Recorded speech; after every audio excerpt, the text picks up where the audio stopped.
以色列自被轰炸也门首都，甲也门叛军青年运动支持的总理崩死。青年运动即阵已经证实这个消息啦，也放调讲因绝对会报仇。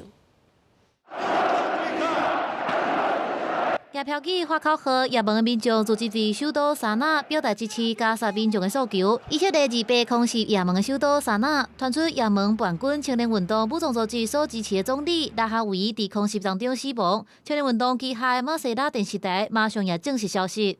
ونعلن استشهاد المجاهد أحمد غالب الرهوي رئيس الوزراء في حكومة التغيير والبناء مع عدد من رفاقه الوزراء.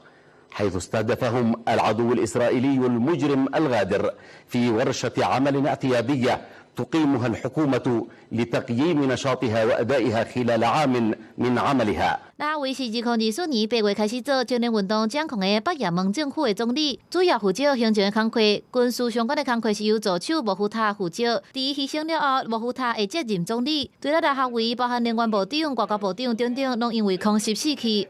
以色列的国防部长卡祖也伫30表示，针对青年运动组织的领导高层发动毋捌有的致命打击，正是空袭行动断死青年运动的总理、部长甲其他的政府官员。这也是以色列第一届伫军事行动当中杀掉也门叛军的政府高层。公司新闻，但是董平玉。